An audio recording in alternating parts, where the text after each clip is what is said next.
Hello সবাইকে, আজকে আমি কাঁচকলা আর আলু দিয়ে কাঁচকলার কোফতা বানাবো। প্রথমে কাঁচকলা কেটে কুকারে সিদ্ধ হওয়ার জন্য বসিয়ে দেবো।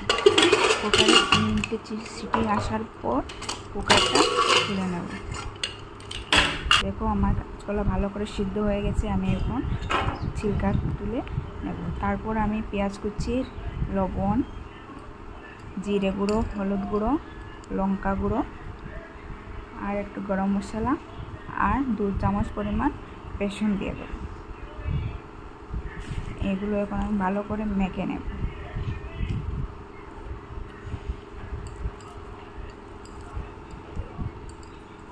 ভালো করে মাখানোর পর নিজের পছন্দ মতো শেপ দিয়ে দেব। আমি এখানে গোল গোল শেপ দিয়েছি, আপনারা নিজের পছন্দ মতো শেপ দিতে পারবেন। তারপর আমি কড়াই বসিয়ে কড়াইতে তেল দিয়ে দেব এই কোফতার বড়াগুলো ভাজার জন্য। এক সাইড ভালো হয়ে ভাজা হওয়ার পর আমি পাল্টে দেব। তারপর 2 সাইড ভালো হয়ে ভাজা হয়ে গেলে আমি নামিয়ে নিলাম।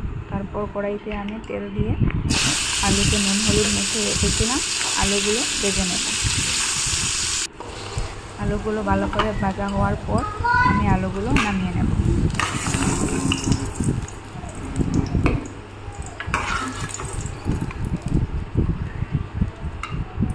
তারপর এখন কড়াইতে আমি ফোড়ন দিয়ে দেব।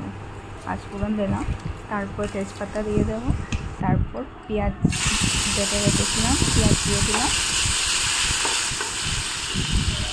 তারপর আমি 1 চামচ আদা বাটা দিয়েছি। এখন নুন, হলুদ গুঁড়ো, লঙ্কা গুঁড়ো দিয়ে ভালো করে কষিয়ে নেব। ভালো করে কষানোর পর আমি ভেজে রাখা আলুগুলো দিয়ে দিলাম। আলুগুলো দিয়ে আরও 5 মিনিট কষানোর পর আমি এখন পরিমাণ মতো জল দিয়ে দেব।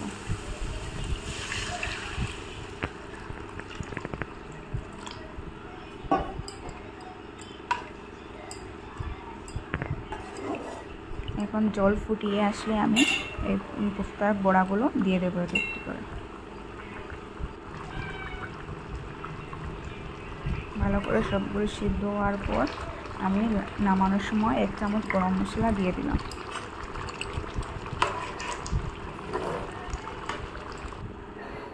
দেখো রেডি হয়ে গেল আমার কোফতা কারি, খুবই স্বাদ।